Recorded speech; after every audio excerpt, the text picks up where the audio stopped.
Hello, friends, and welcome to the Honeycast. In this episode, I'm going to be talking about the importance of building muscle as we age and its relationship to fat loss and just really overall health, metabolic health, and longevity.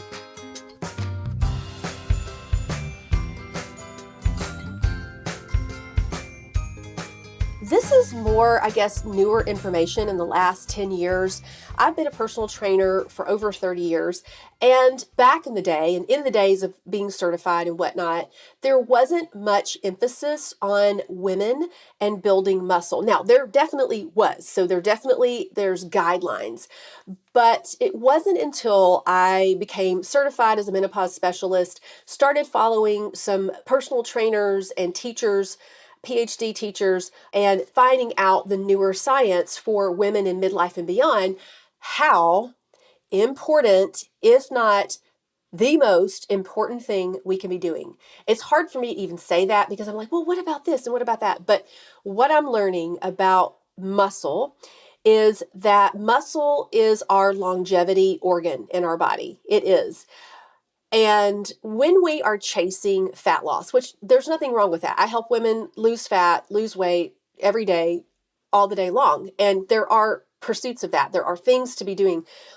I will say when we start focusing on building muscle and less losing weight, the fat loss is going to happen.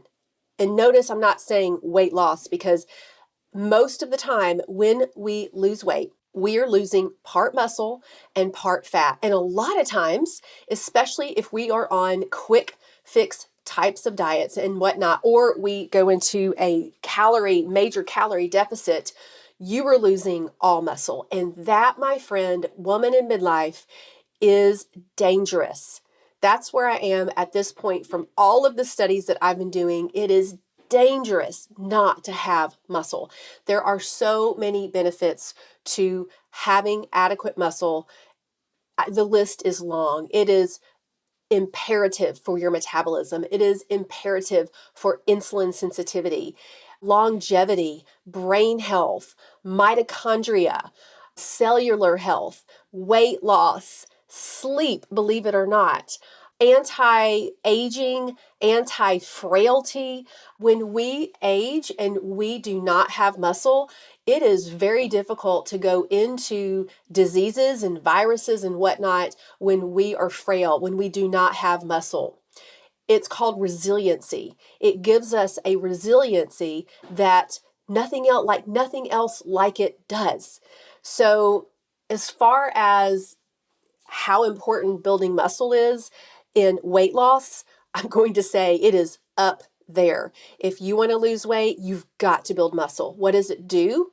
It increases your metabolism. It increases your energy expenditure, your calorie expenditure at rest and when you're working out.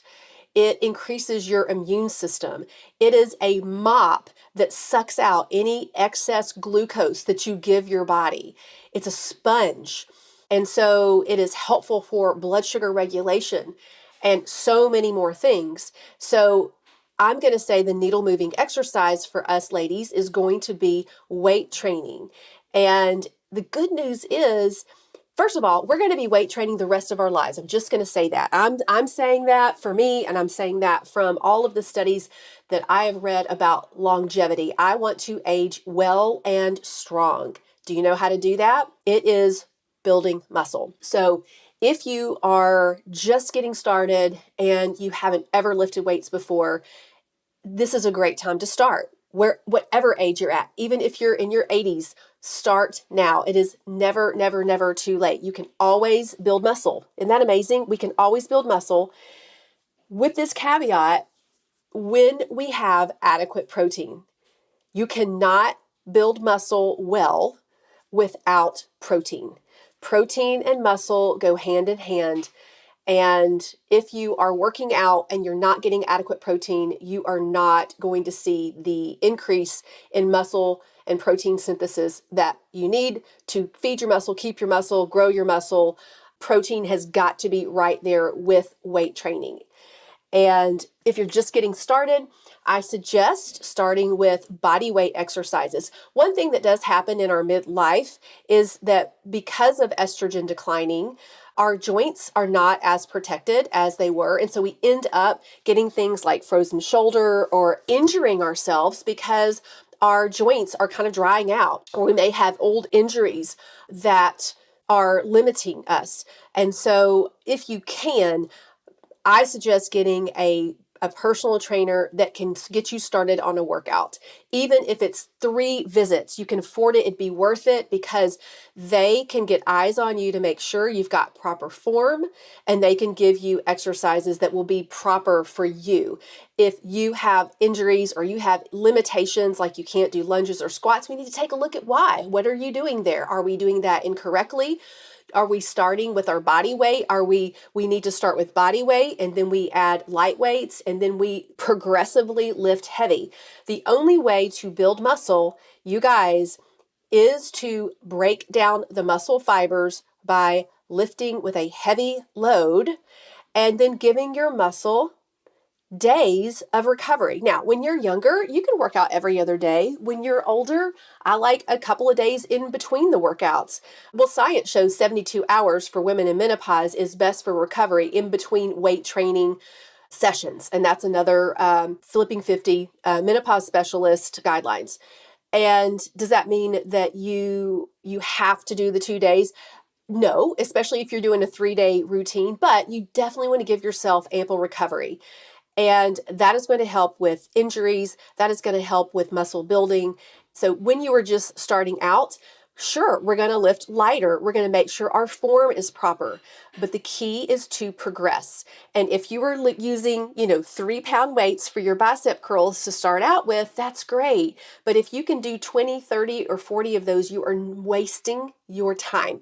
Now, at first, your nervous system is getting used to how to use weights in space. So at first, that's totally fine, but we want to be increasing. And that's why I love getting a trainer and maybe working with a trainer, let them help you get situated with what works for you, and then give you a progression. Now, I love the Trim Healthy fitness workouts. There's a couple other ones that I really like. Lift with C. She's on YouTube. Heather Robertson, I would say I like hers as well, but I'd say hers is more for maybe women below or before menopause, just with the recovery time she's got. But whatever it is that you choose to do, just start building muscle. Let that be your goal. Let that be your longevity commitment to yourself. If you are in weight loss mode, it is imperative. And the other thing about lifting weights is that it's going to help you prepare for growing old. And you know what happens when we grow old? We get weaker. We end up having falls. And this becoming strong by lifting weights is something that we can do on the front end to, as much as we can, prevent that frailty. And so with thinking about starting a workout program, you have to decide, okay, where am I? If you are already lifting and you're not overloading the muscle properly, maybe you can do 15 repetitions and you can still go longer. For you, I would suggest going up in weight. If you can't go up in weight, then what you can do is you can slow down. It's called time under tension. You can slow down your exercise. So say I can lift 25 pounds with my bicep, although I probably can't right now. I'm going to say I'd usually do 20, but just say I'm up to 25 pounds, and say I don't have 25 pounds. I would take my 20-pound weight and I would count very slow, up, 2, 3, 4, down, 2, 3, 4. So slowing down your exercise will be enough loading on that muscle to overload it, and you want to lift until you can't lift another one. That's how many you do. Now, I like to stop between 10, 12, and 15. And there's a lot of different types of workouts here that we could get into. But in just getting started, I would suggest, if you're not doing anything, to start doing body weight 2 times a week. If you're already doing body weight exercises, then I would suggest going up and adding weights. maybe 1 or 2 times a week. Sometimes people like to get one in, and then when they get that going, they add the next one. If you are lifting weights and you're not seeing results, or maybe you're not lifting to failure, then I would suggest that you add more weight or more volume. That would be more sets. So if you're doing 2 sets, maybe you jump up to 3. If you're doing 3 sets, maybe you jump up to 4, or maybe you add more weight. So meeting yourself where you are is key. Progression is key. And then remembering that your muscle is actively your metabolism. It is your longevity organ. It is going to help with weight loss. It's going to help with body composition. It's going to help with your strength and how you feel, how you show up. It's specifically going to help you. I haven't even mentioned this, one of the most important things, with your bones. We lose bone as we age.